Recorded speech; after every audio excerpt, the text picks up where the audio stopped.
तो प्रॉफिट और gain from business और प्रोफेशन, इस टॉपिक को अपन ने डिस्कस करना था। ये 35 AD सेक्शन, इसके अंदर लास्ट क्लास में अपन ने पढ़ा था। 35 AD स्पेसिफाइड बिजनेस 100% अलाउड है capital expenditure in the year of the commencement of specified business. Land और फाइनेंशियल इंस्ट्रूमेंट छोड़ के अलाउड होता है, डिडक्शन मिलती है, ये अपन ने बात की थी। और इसमें सीए साहब से ऑडिट करवाना जरूरी है। कोई भी खर्च करो 10,000 तक क्या है कैश कर सकते हो। ओवर 10,000 कैसे करना है, अकाउंट पे ही चेक या नेट बैंकिंग के थ्रू पे करना है। और अगर आपने कंडीशन फुलफिल नहीं की 35 AD की, जो डिडक्शन मिली थी असेट के ऊपर पूरी 100% वो कैंसिल, लेकिन उसमें से जो डेप्रीसिएशन अलाउड होता वो लेस कर लेना। मान लो आपने एक plant and machinery related to specified business, specified business से रिलेटेड आपने कोई प्लांट एंड मशीनरी खरीदी, मान लो 80 लाख, आपको इसमें 35 AD की डिडक्शन मिल गई। लेकिन आफ्टर 2 ईयर, 2 साल बाद आपने 35 AD की कंडीशन फुलफिल नहीं की और ये सारा पीजीबीपी में वापस क्या हो जाएगा, टैक्सेबल 80 लाख। लेकिन ठहर जाओ, इस पास्ट 2 साल का जो डेप्रीसिएशन है, अगर ये 80 की सेट होती तो 2 साल का डेप्रीसिएशन लगता है 15%। मान लो वो जो डेप्रीसिएशन है वो 18 लाख बनता है मान लो, तो वो लेस करके बिजनेस में आप कितने जोड़ना, 62। यानी कि अगर ये डिडक्शन ना मिलती तो डेप्रीसिएशन कितना लगाते हम, वो डेप्रीसिएशन जो है कम करना है। इस तरह से आपको क्या यहाँ पे टैक्सेबल इनकम निकालनी है। एक होटल बिजनेस है specified, 5 star 3 star 4 star hotel, loss आ गया तो दूसरे किसी होटल से, चाहे वो क्या है स्टार होटल नहीं है, लॉस एडजस्ट हो सकता है। ये यूज्ड मशीनें नहीं खरीदनी और 20% से ज़्यादा पुरानी मशीनें भी नहीं होनी चाहिए नए बिजनेस में, और यूज ना हो। फॉरेन में यूज्ड हैं तो चलेगा, इंडिया में कोई डिडक्शन क्लेम ना की हो। ये सारी बातें विद एग्जांपल आप पढ़ चुके हैं। क्वेश्चन नंबर 11 पढ़ा था, क्वेश्चन नंबर 12 की डिस्कशन करना इसमें। क्वेश्चन नंबर 12 पेज नंबर 13, क्या 50 लाख का खर्चा है जनवरी 18 से मार्च 20, जनवरी 18 से मार्च 20 के बीच में अपना capital expenditure on specified business शुरू नहीं हुआ, उससे पहले ही खर्चा कितना आ चुका है, 50 लाख। देखो जैसे होटल है, बनते बनते धीरे धीरे बनेगा, पैसा लगता जा रहा है। होटल तो जब शुरू होगा उससे पहले काफी खर्चा लग चुका होगा, तो ये 50 लाख का खर्च हो चुका है इसी बिजनेस से रिलेटेड। फर्स्ट बिजनेस कब शुरू हुआ, बिजनेस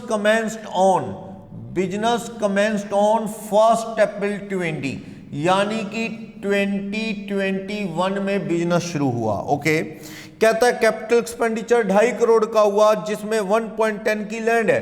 तो इस साल 2021 में अपना जो कैपिटल एक्सपेंडिचर हुआ वो हुआ 2.5 करोड़ माइनस 1.10 करोड़, तो 1.4 करोड़ रुपए का खर्च, क्योंकि लैंड पे तो खर्चा अलाउड ही नहीं होता, तो 1.4 करोड़ ये है इस बिजनेस से रिलेटेड।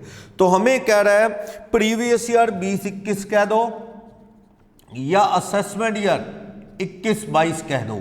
इसके अंदर इस स्पेसिफाइड बिजनेस के प्रॉफिट कितने हैं, ये होटल वगैरह है कोई, बिफोर 35 AD, तो प्रॉफिट ऑफ होटल बिजनेस, ये होटल बना रहे हैं, बिफोर 35 AD डिडक्शन, इससे पहले प्रॉफिट 80 लाख के हैं, तो इसमें से आप डिडक्शन देंगे, ये भी 35 AD में अलाउड है क्या, 50 लाख पुराने वाला प्लस करंट ईयर का 1.4, यानी ये इसको 0.5 करोड़ कह दूं, 1.4 करोड़, या इसको लाखों में लिख लो, ये 50 लाख है और ये कितना है 140 लाख है, टोटल 190 लाख कम कर दूं तो हमें 110 लाख का क्या आ रहा है, लॉस। पीजीबीपी 110 लाख रुपए का लॉस आ रहा है यहां पे। और हमें कह रहा है इसी तरह का एक और होटल है फरीदाबाद में, नहीं नहीं नहीं, वहां तो कॉटन बिजनेस है, फिर नहीं। अगर कहीं और होटल होता तो वहां से आप एडजस्ट कर लेते। तो फिलहाल ये लॉस 110 कॉटन बिजनेस के प्रॉफिट से नहीं कम हो सकता। कॉटन बिजनेस का प्रॉफिट, कॉटन बिजनेस कभी भी स्पेसिफाइड बिजनेस नहीं है। कितने रुपए प्रॉफिट है? 125 लाख। ये टैक्सेबल है 125 लाख। ये लॉस कैरी फॉरवर्ड हो जाएगा, कितने भी साल कैरी फॉरवर्ड हो सकता है, पर नेक्स्ट ईयर्स में जाके भी स्पेसिफाइड बिजनेस की इनकम से ही कम होगा, किसी और बिजनेस की इनकम से नहीं। क्लियर? बोलो कोई डाउट इसमें, किसी को भी प्रॉब्लम? तो इस तरह से आप इस क्वेश्चन को कर सकते हैं। हो जाएगा। 11 हमने किया था, 13 हमने कर लिया था, 14 बिल्कुल ऐसे ही क्वेश्चन है। 50 लाख ये है, और 50 लाख का एक और है 1.5 करोड़ लैंड का छोड़ के, 100 लाख। जबकि प्रॉफिट बिजनेस से 25 लाख रुपए कमाए, कितने कमाए हैं?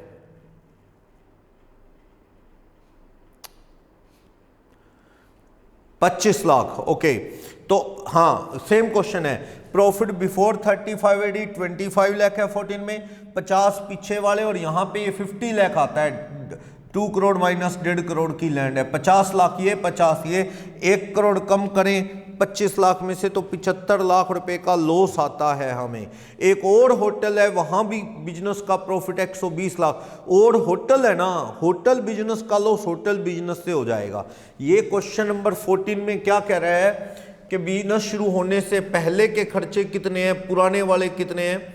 पुराने वाले 50 लाख हैं। ठीक, करंट ईयर में जब बिजनेस शुरू हुआ तो खर्चे कितने हैं? करंट ईयर में बिजनेस शुरू हुआ तो 2 करोड़ के खर्चे हैं। 2 करोड़ में से लैंड 1.5 करोड़ की है, तो ये खर्चा कितना है? 50 लाख का अलाउड होगा। इस साल उस होटल के बिजनेस से प्रॉफिट कितना है? 25 लाख का प्रॉफिट है, लेकिन 50 प्लस 50 लाख 1 करोड़ रुपए, यानी कि 100 लाख कम करूं तो 125 लाख रुपए का क्या आता है? लॉस। और ये कॉटन बिजनेस ही है, अदर होटल बिजनेस है, ये भी होटल बिजनेस है। यहां से प्रॉफिट कितने बता रहा है? यहां से प्रॉफिट 120 लाख के बता रहा है, तो आप उसमें से ये वाला लॉस जो है कितने का आ गया? ये लॉस 75 का आ गया, तो आप 75 का ये लॉस यहां से एडजस्ट कर लेंगे। तो होटल बिजनेस लॉस, ये भी होटल ही है, तो उसका 75 लॉस सेट ऑफ कर लेंगे, तो आपकी पीजीबीपी एडजस्ट होके कितनी आ जाएगी? यहां से 45 लाख रुपए की आ जाएगी। तो वहां कॉटन का बिजनेस था, यहां पे क्या है? इसी तरह का और बिजनेस है, तो एडजस्ट हो जाएगा। क्लियर? 15 में क्या है? 2 यूनिट है बंदे के, एक में स्पेसिफाइड बिजनेस करता है और वेयर हाउस वगैरह शुगर वाला, और दूसरे में नॉन स्पेसिफाइड है ऑयल का। तो स्पेसिफाइड का लॉस नॉन स्पेसिफाइड से एडजस्ट नहीं होता। यूनिट ए में क्या कह रहा है? 50 लाख की डिडक्शन मांग रहा है, और 50 लाख बिल्डिंग कंस्ट्रक्शन का जो भी खर्चा है लॉस आता है आएगा। अब ये क्या कह रहा है? यूनिट ए 2019 में शुरू हुआ था, तब डिडक्शन ले ली थी। अच्छा पढ़ो क्वेश्चन नंबर 15, पढ़ो क्वेश्चन नंबर 15 पूरा पढ़ लो। मिस्टर आरव एक प्रोप्राइटर है जिसके पास 2 यूनिट हैं। एक यूनिट ए स्पेसिफाइड बिजनेस है जहां पे शुगर का वेयर हाउस बना रखा है, यूनिट बी नॉन स्पेसिफाइड है, वहां पे एडिबल ऑयल का उसने वेयर हाउसिंग कर रखा है। एडिबल ऑयल की वेयर हाउसिंग को स्पेसिफाइड बिजनेस में कवर नहीं किया गया। यूनिट ए 2019 का बना हुआ है जिसपे 50 लाख रुपए बिल्डिंग पास्ट में खरीदी थी। Building purchase for specified business which has commenced on 1/4/2019। जो स्पेसिफाइड बिजनेस 1/4/19 में शुरू हुआ तो उस पर 50 लाख रुपए की बिल्डिंग ली थी, जिसकी उसने क्या है? डिडक्शन क्लेम्ड, डिडक्शन 35 एडी की क्या कर ली थी? क्लेम कर ली थी। ओके, कहता है अब हमें कह रहा है फरवरी 21 में यूनिट ए किसी को ट्रांसफर कर दिया, तो तूने जो डिडक्शन ली थी वो गलत ले ली। ये यूनिट तुझे ट्रांसफर नहीं करना चाहिए था, तूने तो ये यूनिट 8 ईयर के अंदर क्या कर दिया? Transfer with in 8 year. Unit A कौन सा था? Specified business transfer. तो जो डिडक्शन मिली थी, डिडक्शन 35 एडी क्या हो जाएगी? कैंसिल। कैंसिल्ड। लेकिन आज आपकी इनकम 50 लाख नहीं, minus depreciation would have been charge. अगर ये डिडक्शन ना मिली होती बिल्डिंग पे तो डेप्रीसिएशन लगा होता। कितना वो सोल्व करके दे रहा है, दे रहा है क्या, 50 लाख की बिल्डिंग 19-20 में लगाया काम, 19-20 कितना डेप्रीसिएशन लगा होता 19-20 का। बिल्डिंग पे डेप्रीसिएशन की रेट कितनी होती है 10%। 50 लाख की बिल्डिंग पे 10% डेप्रीसिएशन लगता तो 5 लाख लगता। तो पीजीबीपी तुम्हारे लिए 50 लाख नहीं, कितनी मानी जाएगी 45 लाख, क्योंकि वरना ये बिल्डिंग पे डेप्रीसिएशन 5 लाख लगा होता, जो नहीं लगा क्योंकि जो पूरी बिल्डिंग अलाउड होगी 100%, इसलिए नहीं लगा डेप्रीसिएशन। अब वो जो डिडक्शन मिली थी वो कैंसिल हो गई क्योंकि आपने वो प्रोजेक्ट ही बेच दिया, स्पेसिफाइड बिजनेस ही 8 साल के अंदर ट्रांसफर कर दिया, तो जो माफ हुआ था वो टैक्सेबल। लेकिन आप डेप्रीसिएशन काट लो 19-20 का, 19-20 में डेप्रीसिएशन कितना लगता है बिल्डिंग पे, डेप्रीसिएशन और बिल्डिंग WDV रेट कितनी है 10% रेट आपने पढ़ी है, तो 5 काट के 45 लाख ही इनकम में जोड़ा जाए। क्लियर, बोलो कोई डाउट इसमें।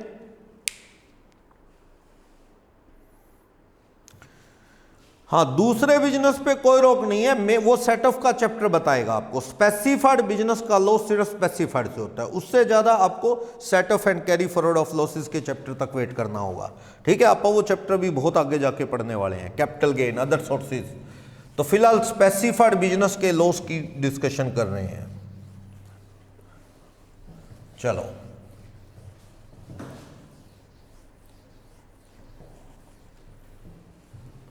अब देखना, इसमें 2-3 सेक्शन है, रीड ओनली है।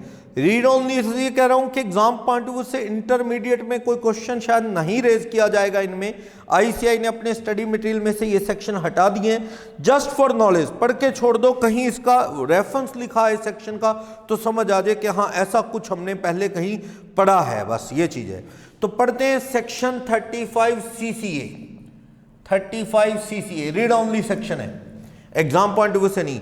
रूरल डेवलपमेंट, सेंट्रल गवर्नमेंट ने सेटअप किया कोई rural development fund, development fund, rural development fund या नेशनल अर्बन पॉवर्टी इरेडिकेशन। आपने इसमें से किसी फंड में पैसा दे दिया है, कंट्री 2 आपने इनमें से किसी फंड में पैसा दे दिया है तो 100% डिडक्शन है, सिंपल।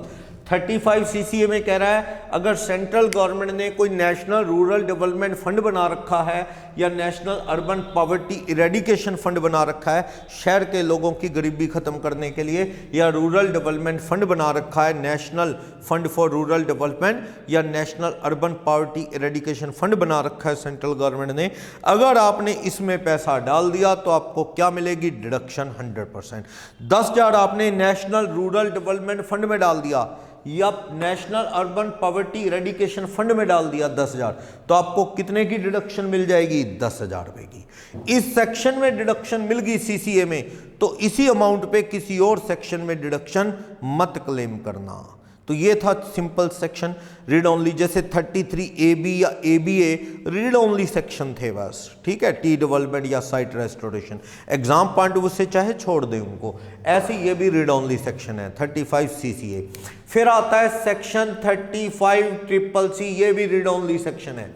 35 CCC कहता है एग्रीकल्चरल एक्सटेंशन पे पैसा लगाया है, एग्रीकल्चर एक्सटेंशन प्रोग्राम, आपकी कंपनी ने इस तरह का कोई प्रोग्राम किया कराया है, एग्रीकल्चरल एक्सटेंशन प्रोजेक्ट। ऐसा है जैसे कुछ कंपनीज का आपने सुना होगा ना, गांवों में जाके वहाँ पे कैंप लगाती हैं, टेंट लगा के लोगों को समझाती हैं कि किस तरह से पेस्टिसाइड डालो, किस तरह से बीज बोना है, क्योंकि आपकी कंपनी का काम ही क्या है, सीड तैयार करने का, पेस्टिसाइड का, बायोटेक्नोलॉजी से रिलेटेड। तो आप एग्रीकल्चर एक्सटेंशन प्रोजेक्ट पे पैसा लगाते हैं तो जितना पैसा लगाओगे 100% ऑफ अमाउंट एक्सपेंडेड उसकी क्या मिल जाएगी आपको, डिडक्शन। बस 35 CCC है।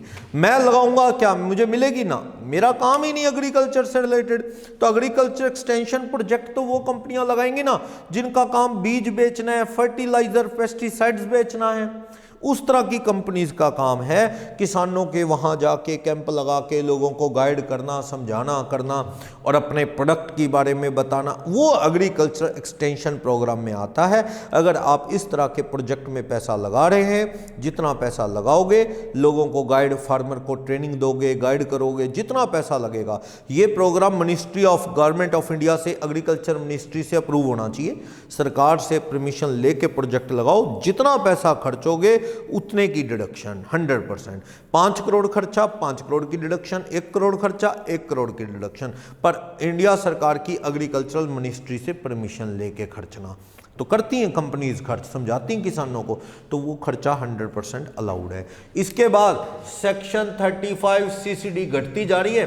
पिछले सालों में ये 150% वेटेड मिला करती थी, अब डे बाय डे कम करते जा रहे हैं। चलो, अब कह रहा है स्किल डेवलपमेंट पे पैसा लगा दो। स्किल डेवलपमेंट पे एक्सपेंस कर दे बाय कंपनी। ये सिर्फ किसको अलाउड है? कंपनी को अलाउड है, कंपनी को। ये तो सभी एसएससी को अलाउड थी, ऑल एसएससी एग्रीकल्चर एक्सटेंशन पे। ये भी क्या है, ऑल एसएससी को अलाउड थी, ऐसा कुछ नहीं था कंपनी। लेकिन 35 CCD allowed to company only. Skill development मतलब आप अपने वर्कर को डेवलप करने के लिए, उनकी नॉलेज करने के लिए कोई अपनी बिल्डिंग बना के वहां पे ट्रेनिंग दे दे उनको। बड़ी बड़ी कंपनी अपना इंफ्रास्ट्रक्चर बना लेती हैं वर्कर को ट्रेनिंग देने के लिए, लैब बना ली, वहां ट्रेनिंग दे रहे हो, तो वैसा खर्चा अगर कंपनी करती है वर्कर को समझाने के लिए, लैंड बिल्डिंग का खर्चा छोड़ दो, जितनी मशीनें लगाओगे 100% अलाउड है। कोई ट्रेनिंग के लिए ट्रेनिंग लैब बना लिया आपने, तो लैंड और बिल्डिंग का जो खर्चा है वो छोड़ दो, बिल्डिंग के एक्सपेंसेस छोड़ दो, बाकी सारे प्लांट मशीनरी लगाओगे, कोई कंप्यूटर लगाओगे, प्लस कोई और तरह का खर्चा करोगे, वो सारा का सारा 100% अलाउड टू कंपनी। ये कंपनी को अलाउड है बस। ये एक इंडिविजुअल प्रोप्राइटर वो नहीं ले सकता 35 CCD, कंपनी ले सकती है। स्किल डेवलपमेंट के ऊपर पैसा लगाती है, अपना कोई इंस्टीट्यूट बना ले वर्कर को ट्रेनिंग देने के लिए। जैसे रिलायंस ग्रुप है, बहुत बड़ा ग्रुप है, हजारों आदमी काम करते हैं, तो उन्होंने एक ऐसी लैब तैयार कर ली, वर्कर को ट्रेनिंग दी जाएगी, वहाँ पे तरह तरह के प्रोजेक्टर लगा लिए, AC लगे, मशीनें लगी, लोगों को सिखाया जा रहा है कैसे काम करना है, इस तरह स्किल डेवलप किया जा रहा है। तो जितना पैसा लगेगा लैंड बिल्डिंग को छोड़ के सारा 100% कंपनी को पहले ही साल अलाउड हो जाएगा। पर CA से कंपनी को क्या करवानी चाहिए? ऑडिट। 35 AD में भी था ऑडिट, यहाँ भी CA साहब से ऑडिट करवानी चाहिए। तो CCC या CCD लेनी है, जब यहाँ डिडक्शन ले ली तो किसी और सेक्शन में डिडक्शन मिलने वाली नहीं है। जब यहाँ एग्रीकल्चर एक्सटेंशन में 100% डिडक्शन मिल गई, या स्किल डेवलपमेंट पे पैसा खर्चा 100% डिडक्शन मिल गई, तो किसी और सेक्शन में डिडक्शन नहीं मिलेगी। क्लियर?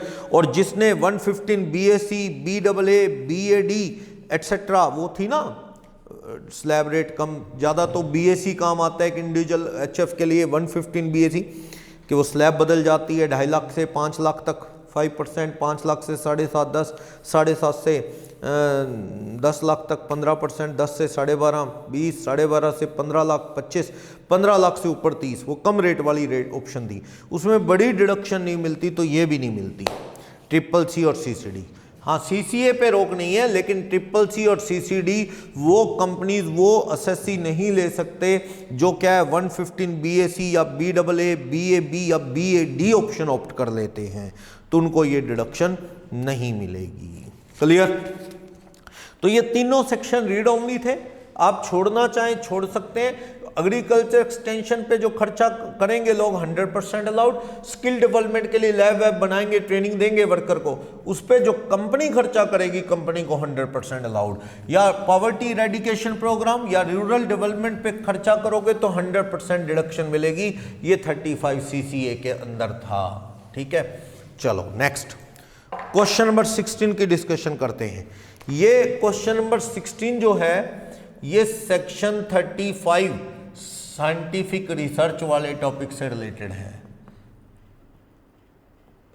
देखना क्या हमें कह रहे, कंपनी है BRC bio limited, BRC bio limited नाम की एक कंपनी है, वो कह रहा है कि फार्मास्यूटिकल कंपनी है, बायो लिमिटेड है, मैन्युफैक्चरिंग करती, उसकी सेल कितनी दे रखी है, कंपनी की सेल 500 लाख रुपए की, इन लैक्स। उस कंपनी के मैन्युफैक्चरिंग और एडमिनिस्ट्रेशन के खर्चे 105 है, रिसर्च वाले इक्विपमेंट पे डेप्रिसिएशन लगा रखा है 5 लाख। ना ना भैया, रिसर्च वाले इक्विपमेंट तो पूरे P&L में अलाउड है, तो इसका खर्चा मैन्युफैक्चरिंग एंड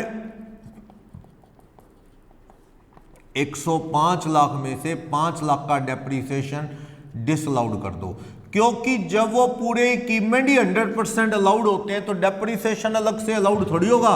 सेक्शन 35 में 100% ऑफ असेट कॉस्ट वही अलाउड हो जाता है जब, तो उस पर अलग से डेप्रिसिएशन लगाना तो ठीक नहीं है ना। तो 100 लाख ही कम करो, ये लाखों में है बात, 100 लाख ही कम करो, 5 लाख छोड़ दो, ठीक। फिर कहता है टेक्निकल नो हाउ लिया इन्होंने 10 अप्रैल 20 को 25 लाख, तो उस पे तो depreciation on technical know how ये जो है ना 25, इस पे आप वर्किंग नोट दे सकते हो। भाई ये रिसर्च करने के लिए स्पेसिफिक असेट नहीं है, ये आप नोट दे सकते हो, असेट लिख लो इसमें। जो टेक्निकल नॉलेज है नोट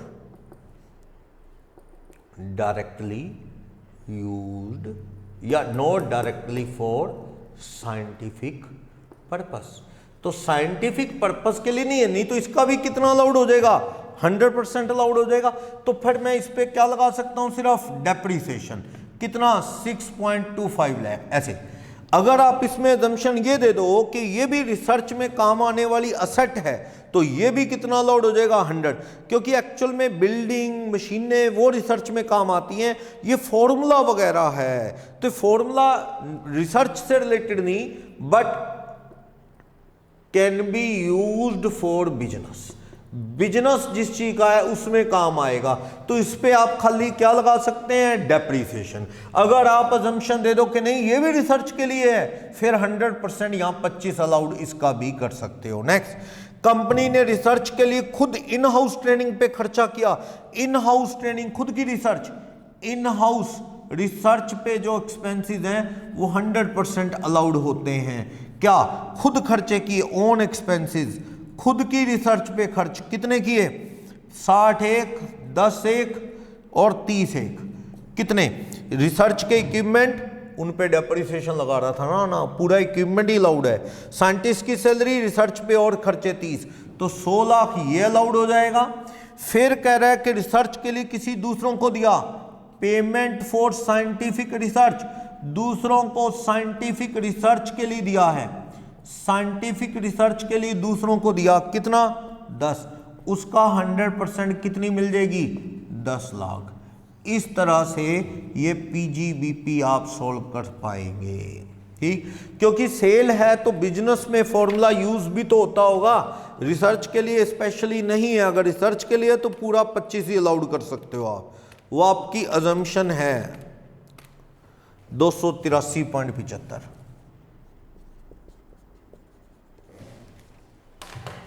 देखो रिसर्च खुद कर रही है कंपनी तो भी 100, दूसरों को दे रही है साइंटिफिक रिसर्च के लिए तो भी 100%, और मैन्युफैक्चरिंग और दुकान के रूटीन के खर्चे 105 तो रिसर्च वाले इक्विपमेंट का है।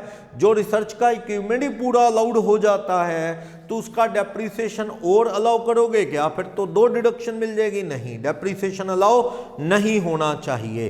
तो इस तरह से ये कितना आ जाएगा पीजीबीपी 283.75, इस तरह से allowed. Technical know how research के लिए है, ऐसा नहीं मान रहे हम। क्लियर, बोलो कोई डाउट। सेक्शन 35 से रिलेटेड क्वेश्चन था, हो जाएगा ये। तो इस तरह से सेक्शन 35 एडी हो गया। 2-3 सेक्शन रीड ओनली है, आप लिख लेना नोट्स में। 33 ABA साइट रेस्टोरेशन, 33 AB ये सब रीड ओनली सेक्शन है, रीड ओनली सेक्शन। 33 AB ये था टी डेवलपमेंट वाला, 33 ABA साइट रेस्टोरेशन का 20% अलाउड होता था, 35 CCA, 35 CCC, 35 CCD। ये एग्जाम पॉइंट ऑफ व्यू से नहीं, रीड ओनली सेक्शन है। पढ़ लो छोड़ दो, एग्जाम में क्वेश्चन नहीं पूछा जाएगा। Clear? Okay, next section. Next section important है, सेक्शन 35 प्रिलिमिनरी एक्सपेंसेस।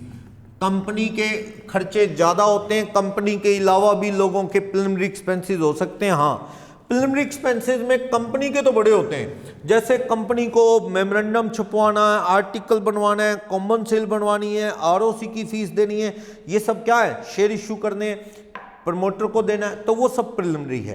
एक प्रोप्राइटर है, उसके भी हो सकते हैं। हाँ, जैसे आपने फैक्ट्री लगानी है तो डीसी साहब से फाइल पास करवानी है, तरह तरह की फॉर्मेलिटी करनी है, वो खर्चा क्या है, प्रिलिमिनरी। एक किसी ने पूछा कि एग्जिस्टिंग बिजनेस के भी हो सकते हैं क्या? एग्जिस्टिंग बिजनेस है, चलता बिजनेस है, क्या उनके भी प्रिलिमिनरी एक्सपेंसेस हो सकते हैं? हाँ, हो सकते हैं, अगर उन्होंने न्यू यूनिट सेटअप करना है, न्यू यूनिट सेटअप करना है उससे रिलेटेड। जैसे मान लो एक रनिंग कंपनी है, उन्होंने वो चल रही है मान लो महाराष्ट्र में, अब उन्होंने उड़ीसा में एक यूनिट और लगाना है, उसके लिए शेयर इश्यू करने हैं, उसके लिए फॉर्मेलिटी करनी है, कोई प्रोजेक्ट रिपोर्ट बनानी है, वो खर्चे क्या होंगे, प्रिलिमिनरी, उसकी डिडक्शन मिल जाएगी। इस तरह तो प्रिलिमिनरी एक्सपेंसेस होती हैं, बिजनेस नया शुरू करना है उसकी फॉर्मेलिटीज के खर्च, या चलता बिजनेस है तो कोई यूनिट और लगाना है, आपने एक और इंसिलरी यूनिट लगाना है तो उसकी फॉर्मेलिटी के खर्च क्या होंगे, प्रिलिमिनरी एक्सपेंसेस होंगे। और ये कितने अलाउड होंगे, ये अलाउड होंगे 1/5 इन 5 ईयर। जितने भी प्रिलिमिनरी एक्सपेंसेस हैं 1/5 इन 5 ईयर इक्वली अलाउड होंगे। मान लो आपके प्रिलिमिनरी एक्सपेंसेस 5 लाख हैं तो 1-1 लाख 5 साल में अलाउड होंगे, एक साथ नहीं। इनकम टैक्स कहते हैं यार एक साथ लिख के तो तू हमें हिला देगा, प्रॉफिट बहुत कम आएगा या लॉस आएगा, नहीं, थोड़ा थोड़ा P&L में डालो। 1/5 इन 5 ईयर, 2 लाख है तो 40-40 हजार रुपये अलाउड होंगे। क्लियर? इस तरह से ये कहता है। लेकिन ये अलाउड किसको हैं, वो सब अलाउड टू, ये अलाउड है, allowed to all Indian companies other than company all ORSSE। जैसे मैं अपनी बात करूं, मैं इंडिया में रहता हूं, मैं ऑर्डिनरी रेजिडेंट हूं, मुझे मिलेगी।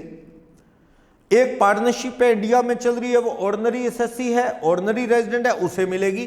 फॉरेन की कंपनी ओआर हो, अगर फॉरेन की कंपनी अपनी सारी मीटिंग इंडिया में करे, place of effective management India में हो, तो वो ओआर बन सकती है, उसको नहीं मिलेगी, नॉट अलाउड। फॉरेन की कंपनी को किसी भी हाल में अलाउड नहीं है। यानी कंपनी फॉरेन की छोड़ दो, बाकी सब, इसको और में लिख सकता हूं, इस सारे को, इन दोनों को और में, all ORSSE except foreign company. बस सिंपल वर्ड में लिखो, फॉरेन की कंपनी अगर इंडिया में ऑर्डिनरी रेजिडेंट हो भी जाए तो उसे डिडक्शन नहीं मिलेगी। ये डिडक्शन सभी ORSSE जो इंडिया में सेट है, इंडियन कंपनी हो या प्रोप्राइटर हो या पार्टनरशिप हो या HUF, जो इंडिया में रहते हैं, इंडिया में कंपनी रजिस्टर्ड है या इंडिया में रहते हैं, उनको डिडक्शन है। फॉरेन की कंपनी अगर कंडीशन पूरी करके OR बन भी जाए, सारी मीटिंग इंडिया में, place of effective management India में बना ले, OR बन जाएगी, पर उसको डिडक्शन नहीं देनी। क्लियर? तो ये डिडक्शन किनको मिलती है, नया बिजनेस कमेंस कर रहे हो तो भी मिलेगी, लेकिन चलते बिजनेस से रिलेटेड एक और यूनिट सेटअप करना है तो भी मिलेगी। किसी ने एक बार क्वेश्चन किया, क्या सर्विस टाइप की कंपनी है, सर्विस प्रोवाइडर, उनको भी मिलती है? हाँ, also allowed to service unit, जो सर्विस प्रोवाइड करते हैं उनको मिलेगी, कोई दिक्कत नहीं है। सर्विस सेक्टर के लोगों को भी मिलेगी सर्विस सेक्टर। मान लो आपकी कंपनी कुरियर कंपनी है, तो अपनी एक और यूनिट सेटअप करना चाहती है बंगाल में, तो उसके लिए फॉर्मेलिटीज़ का जो खर्चा है वो भी प्रिलिमिनरी एक्सपेंसेस है, उसकी भी डिडक्शन मिलेगी। नया बिजनेस हो उसको भी मिलेगी, चलता बिजनेस अपना कोई और यूनिट सेटअप करना चाहता है उसकी फॉर्मेलिटी के खर्चों पे मिलेगी। मिलेगी किसको, वो मैंने बता दिया, all ORSSE except foreign company. Foreign की कंपनी चाहे OR भी हो जाए तो भी नहीं। बाकी सब जो इंडिया में रेजिडेंट हैं उनको मिलती है डिडक्शन। एग्जाम्पल दे रहा है, खर्चे कौन से हो सकते हैं? नया जैसे कंपनी है तो वो मेमोरेंडम आर्टिकल प्रिंट करवाना, आरओसी की फीस, शेयर इशू डिवेंचर के खर्चे, अंडर राइटिंग कमीशन, वो कोई प्रोजेक्ट रिपोर्ट बनानी है, फिजिबिलिटी रिपोर्ट कि ये प्रोजेक्ट लगाना चाहिए कि नहीं, या फिर कोई सर्वे करना है मार्केट में कैसा लोग प्रोडक्ट पसंद करते हैं, इस तरह का। ये सारे खर्चे क्या हैं? प्रोप्राइटरशिप के भी हो सकते हैं, फॉर्मेलिटीज़ के खर्च, सर्वे करने के खर्च। तो ये सारे प्रिलिमिनरी एक्सपेंसेस 1/5 इन 5 ईयर अलाउड है। लेकिन ठहर जाओ, इसमें मैक्सिमम क्वालिफाइंग अमाउंट है, मैक्सिमम क्वालिफाइंग अमाउंट QA, क्या इससे ज़्यादा नहीं होना चाहिए कंपनी के केस में। इन केस ऑफ कंपनी के केस में बात करूं तो 5% of cost of project, total fix assets, या 5% of capital employed. Capital employed होता है share holder fund plus long term liability, जैसे कि डिबेंचर, बैंक लोन वगैरह। विच एवर इज हायर, जो ज्यादा हो कंपनी के केस में। Cost of project first year की from first year balance sheet. मान लो एक कंपनी है, पहला साल बिजनेस शुरू हुआ, उसकी जो पहली बैलेंस शीट में फिक्स असेट्स होंगी ना, उनका टोटल कर लो, वो क्या आ जाएगी? Cost of project.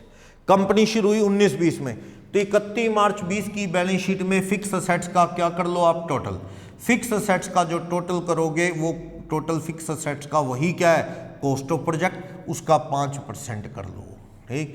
या फिर 5% किसका कर लो? कैपिटल एम्प्लॉयड का कर लो 5%। तो share holder fund plus long term liability, ठीक, share holder fund plus long term liability, उसका 5% कर लो, विच एवर इज हायर, वो आंसर आ जाएगा। 5% कॉस्ट ऑफ प्रोजेक्ट का या 5% कैपिटल एम्प्लॉयड का, विच एवर इज हायर, ठीक है, वो आंसर अपना रहेगा। ये क्वालिफाइंग अमाउंट है। मान लो एक कंपनी की फिक्स असेट्स मान लो 100 लाख की हैं, उसका 5% किया तो कितना आ गया? 5 लाख। ये share holder fund plus long term liability balance sheet में देखी 150 लाख है, इसका 5% किया तो 7.5 लाख आ गया। तो क्वालिफाइंग अमाउंट कितना आ गया? 35D के अंदर इस सेक्शन में क्वालिफाइंग अमाउंट आ गया whichever is higher 7.5 lakh. लेकिन आपका एक्चुअल एक्सपेंसेस कितना है? एक्चुअल एक्सपेंसेस 2 लाख है, तो आप 2 लाख का 1/5 इन 5 ईयर कर लेना। 2 लाख का क्या हो जाएगा? 40,000 पर annum, ठीक है। मान लो ये खर्चा आपका 10 लाख है, तो फिर इसका नहीं करना 1/5, आपका मैक्सिमम अमाउंट ही कितना है? आप तो 20 लाख खर्च कर दो ना, मैक्सिमम क्वालिफाइंग अमाउंट 7.5 से ज्यादा नहीं, आपका खर्चा ज्यादा है ना, बेकार है, इसको छोड़ दो। बस 7.5 का 1/5 इन 5 ईयर 1.5 लाख रुपए पर annum इन 5 ईयर अलाउड होगा, ठीक है। प्रिलिमिनरी एक्सपेंसेस इतने ज्यादा करने का क्या लॉजिक है? बहुत ज्यादा प्रिलिमिनरी खर्चे बता रहे हो तुम तो। हम कंपनी को कितना अलाउ करेंगे? कंपनी की कॉस्ट ऑफ प्रोजेक्ट का 5%। कॉस्ट ऑफ प्रोजेक्ट का मतलब क्या है? कंपनी की फिक्स असेट्स, पहली बैलेंस शीट में फिक्स असेट्स देख लो, उसका टोटल 5% कर लो। या कंपनी की कैपिटल एम्प्लॉयड यानी शेयर होल्डर फंड यानी share capital plus reserve and surplus, company की बैलेंस शीट में देख लो, प्लस लॉन्ग टर्म लायबिलिटी पहली बैलेंस शीट में। लॉन्ग टर्म लायबिलिटी में डिबेंचर या लंबे टाइम के बैंक लोन आ गए, तो ये कैपिटल एम्प्लॉयड है, इसका 5%। विच एवर इज हायर, देखो विच एवर इज हायर, ये कंसेप्ट है विच एवर इज हायर, ठीक है, ये या ये विच एवर इज हायर। तो 7.5 आ गया। आपका खर्चा 20 है ना, हम तो 7.5 अलाउ करेंगे, जिसका 1/5 इन 5 ईयर अलाउ होगा। समझ आया? लेकिन अगर आप अदर असेसी हैं, कंपनी नहीं है, कंपनी नहीं है, आप अदर असेसी हैं, तो अदर असेसी में मैक्सिमम क्वालिफाइंग अमाउंट कितना आएगा? 5% of project cost. Project cost का मतलब मैंने बता दिया टोटल फिक्स असेट्स। वहां कैपिटल एम्प्लॉयड नहीं देखना। अगर प्रोप्राइटर या पार्टनरशिप या HUF का केस है तो आपको 5% मैक्सिमम अलाउड है, किसका? प्रोजेक्ट। मशीनें लगी 80 लाख मान लो, सब फिक्स असेट्स, उसका 5% 4 लाख। इससे ज्यादा प्रिलिमिनरी खर्चे लगे तो आप झूठ कह रहे हो, सही भी है। इतने ज़्यादा प्रिलिमिनरी खर्चे झूठ भी हो सकते हैं, तो डिपार्टमेंट कहता है हम तुझे अलाउ करेंगे 5%। कंपनी है तो कॉस्ट ऑफ प्रोजेक्ट यानी फिक्स असेट्स का टोटल उसका 5% या कैपिटल एम्प्लॉयड का टोटल उसका 5%, विच एवर इज हायर, ठीक, वो क्वालिफाइंग है। अदर असेसी में कैपिटल एम्प्लॉयड नहीं लेना, बस फिक्स असेट्स का टोटल यानी प्रोजेक्ट कॉस्ट का 5% लेना है, कॉस्ट ऑफ प्रोजेक्ट का, ये चीज है, ये क्वालिफाइंग है मैक्सिमम। इससे ज्यादा खर्चा हुआ तो भूल जाओ, अगर इससे कम है तो ठीक कह रहे हो तुम, ओके।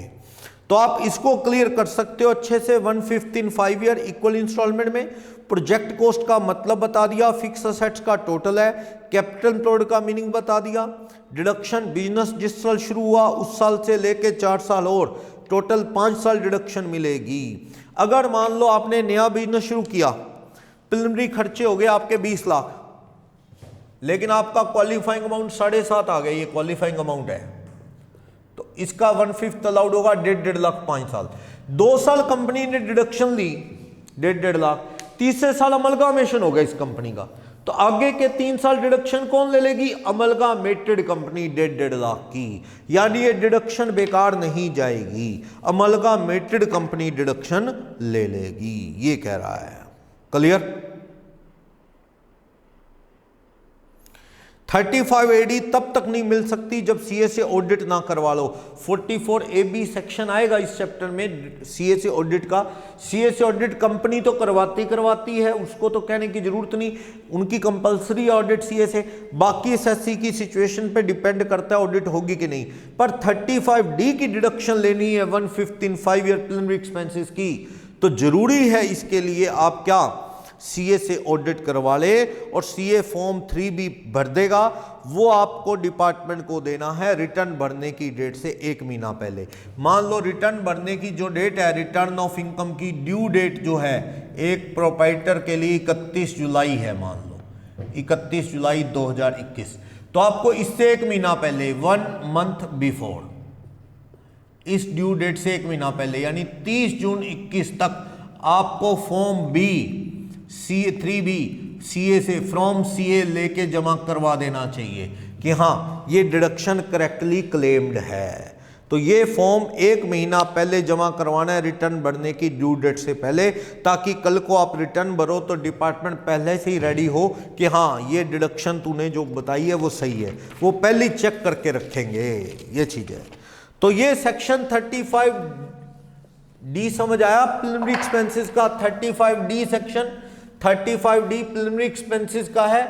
ये सेक्शन हमें कहता है कि फॉर्मेलिटीज के जो खर्च हैं नए बिजनेस के वो प्रिलिमिनरी हैं, या चलते बिजनेस के भी हो सकते हैं अगर कोई नया यूनिट सेटअप करना है तो।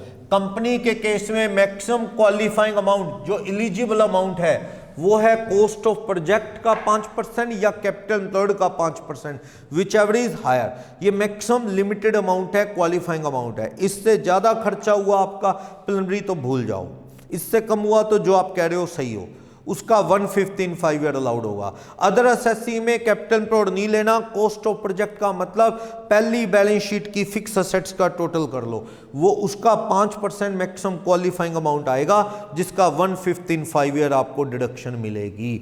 तो आप इसको और अच्छे से क्लियर करना है, सीए से ऑडिट होनी जरूरी है, रिटर्न भरने की ड्यू डेट से 1 महीना पहले सीए से एक फॉर्म लेके 3B डिपार्टमेंट में जमा करवा देना, तो डिडक्शन मिलेगी, वरना नहीं। क्वेश्चन नंबर 17, जे लिमिटेड एक एग्जिस्टिंग कंपनी है, वो सेटअप कर रही है नया यूनिट, उसने ये खर्चे किए नए यूनिट पे, तो जे लिमिटेड क्या है?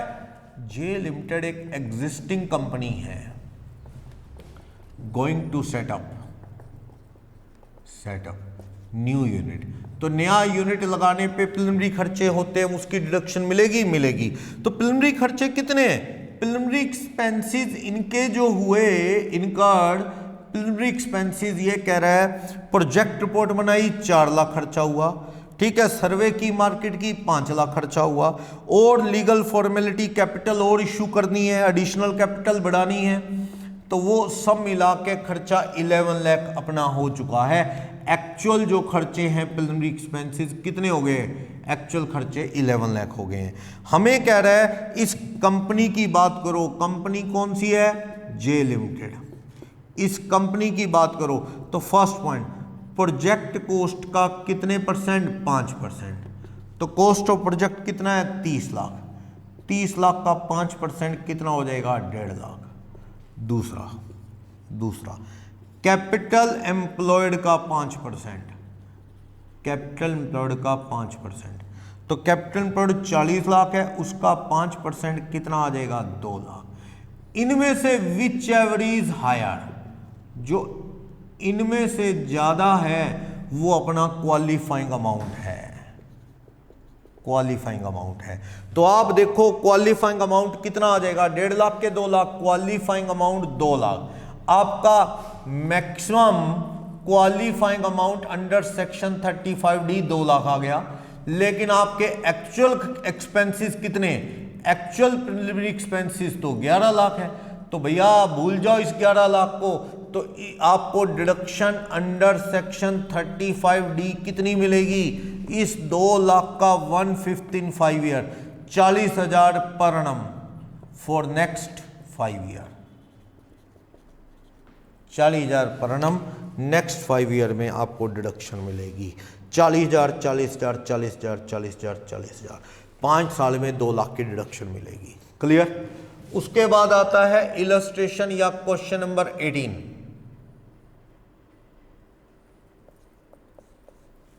क्वेश्चन नंबर 18,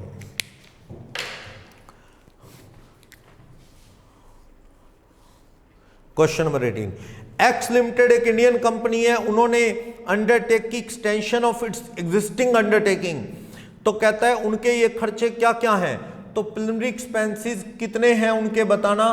वो कह रहा है जी उनका 10 लाख रुपए लीगल फीस लग गई, फिर कह रहा है जी फिजिबिलिटी रिपोर्ट बनाने का 6 लाख रुपए लग गया, फिर कह रहे सर्वे का 2 लाख लग गया, सब मिला के 18 लाख लग गया। ठीक है, और ये कंपनी है एक्स लिमिटेड नाम की कंपनी है, तो इसका मैक्सिमम क्वालिफाइंग अमाउंट कितना, एलिजिबल अमाउंट कितना है, या तो project cost, cost of project कितनी है 72 लाख का 5% कितना हो जाएगा 3,60,000, या फिर कैपिटल एम्प्लॉयड का 5%, शेयर कैपिटल प्लस डिबेंचर्स और प्लस लॉन्ग टर्म लायबिलिटी और भी हैं, तो इसका 5% कर लो।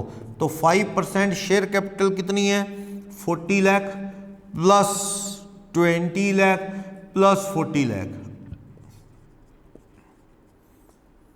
इसका कितना आ जाएगा 5 लाख। ये 5 लाख या ये 360। तो आप देखो विच एवर इज हायर, इनमें से जो हायर है वो क्वालिफाइंग अमाउंट है। तो क्वालिफाइंग अमाउंट कितना आ गया 5 लाख। आपके एक्चुअल एक्सपेंसेस कितने रुपए के हैं, आपके एक्चुअल एक्सपेंसेस 18 लाख है, तो इनको भूल जाओ। डिडक्शन अंडर सेक्शन 35D कितनी मिलेगी, तो इसमें डिडक्शन मिलेगी 5 लाख का 1/5, 1 लाख पर annum फॉर नेक्स्ट 5 ईयर, 5 साल नेक्स्ट। अच्छा ये 5 लाख है क्या, हाँ 1-1 लाख रुपए हर साल आपको डिडक्शन मिलेगी 5 साल में। आपका खर्चा फालतू है, बेकार गया बाकी खर्चा। हम तो डिडक्शन कितनी देंगे, मैक्सिमम क्वालिफाइंग अमाउंट। इतना खर्चा लगता है क्या, प्रोजेक्ट छोटा सा है, प्रोजेक्ट के अंदर सारा 72 लाख रुपए खर्च हुआ है, उसके 5% से ज़्यादा प्रिलिमिनरी खर्चे को हम मानते ही नहीं। आप झूठ कह रहे हो, सरकार कहती है, तो हम अलाउ ही कितना करेंगे आपको, उसका मैक्सिमम 5% या कैपिटल एम्प्लॉयड का 5%, whichever is higher 5 lakh, इसका 1/5 इन 5 ईयर। तुम 18 लाख कहते रहो एक्चुअल खर्चा, हम नहीं मानते, इतने थोड़ी एक्चुअल एक्सपेंस होते हैं, ये बात है। क्लियर।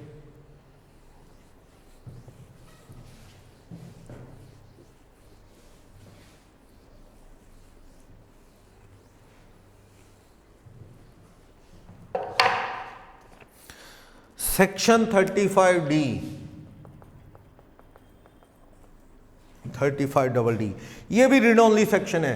अमलगामेशन या डीमर्जर के खर्च, डीमर्जर एक्सपेंसेस, कंपनियां मिलती हैं तो खर्चा होता है ना 1/5 इन 5 ईयर अलाउड होगा, बस और कुछ नहीं। Read only section.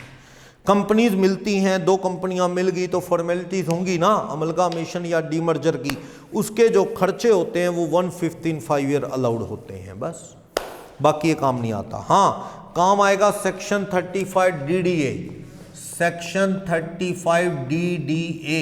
ये इंपॉर्टेंट सेक्शन है। ये कहता है amount paid to employee for voluntary retirement scheme.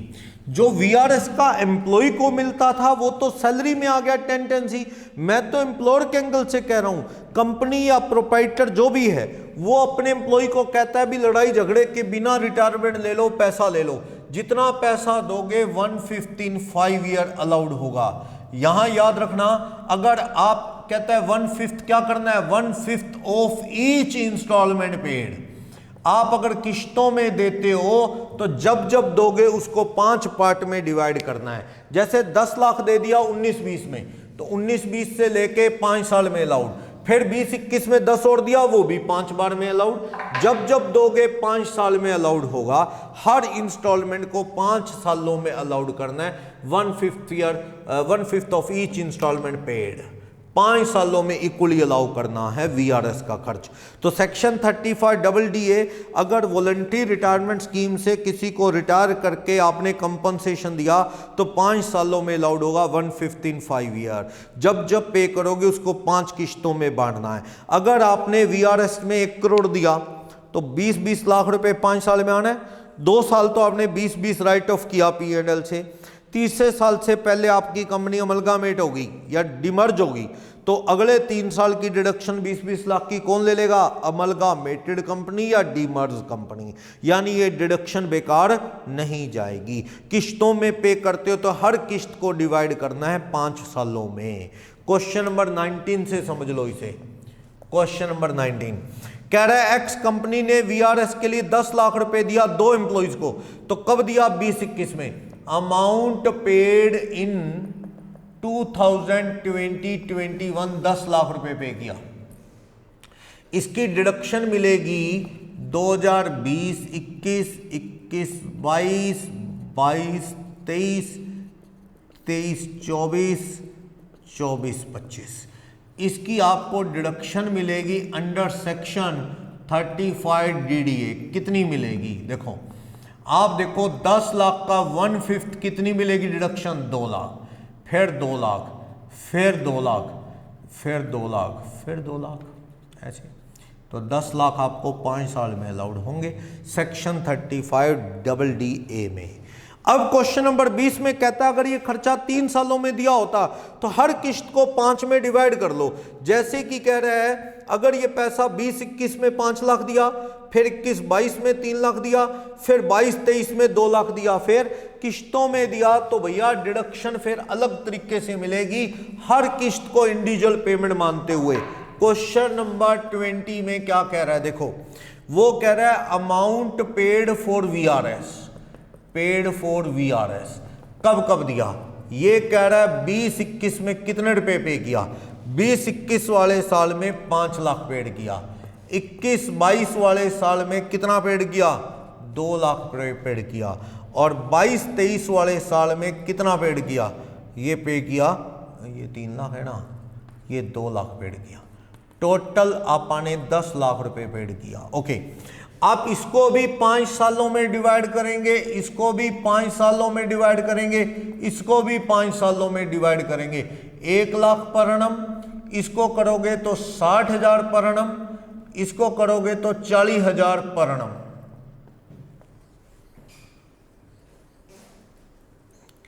तो आप देखो इसमें आप इसको अलाउ करो, कब कब दिया, इधर लिखो 20-21, इधर 21-22 और ये 22-23 में पे किया। अमाउंट पेड इन इस साल, और ये अपने को देखना है यहां डिडक्शन अलाउड ईच ईयर, कितनी कितनी डिडक्शन मिलेगी। 2 वे टेबल बना लो। कैसे, यहां पे साल लिखो 20-21, 21-22, 22-23, 23-24, 24-25, ऐसे 25-26 ऐसे चलते चलो। ये 20-21 में दिया तो 20-21 में 1 लाख, 1 लाख, 1 लाख, 1 लाख और 1 लाख, ये अलाउड। ये 21-22 में दिया, 21-22 में दिया तो 20-21 में तो कुछ भी नहीं आना, 21-22 में दिया तो 20-21 में तो कुछ भी नहीं आएगा।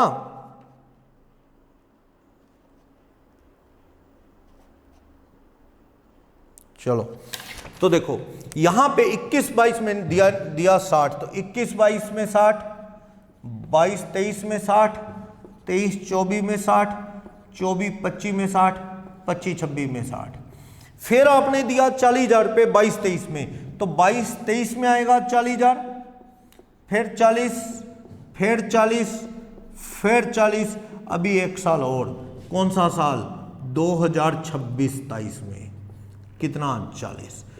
इस तरह से आपको डिडक्शन मिलेगी। कितनी टोटल डिडक्शन मिलेगी आपको 35 DDA में? कितनी डिडक्शन मिलेगी? 1 लाख, यहाँ 1,60,000, यहाँ 2 लाख, और यहाँ 2 लाख, यहाँ 2 लाख, यहाँ 1 लाख, और यहाँ 40,000। इस तरह से डिडक्शन मिलेगी आपको। 1 लाख, 1,60, 2 लाख, 2 लाख, 2 लाख, 1 लाख, इस तरह से 40,000, इस तरह से टोटल लगा लेना लास्ट कॉलम में। इस तरह से आपको डिडक्शन मिलेगी। समझ आया 35DDA सेक्शन कैसे डिडक्शन देता है? तो इस तरह से ये सेक्शन आपने और ऐड कर लिया इसमें, 35DDA और 35D। और हाँ, 35 और 35AD तो मोस्ट इंपॉर्टेंट सेक्शन थे ही, इसके अंदर आपने 2-3 सेक्शन और ऐड ऑन कर लिए। तो बाकी इसमें कल कंटिन्यू करेंगे।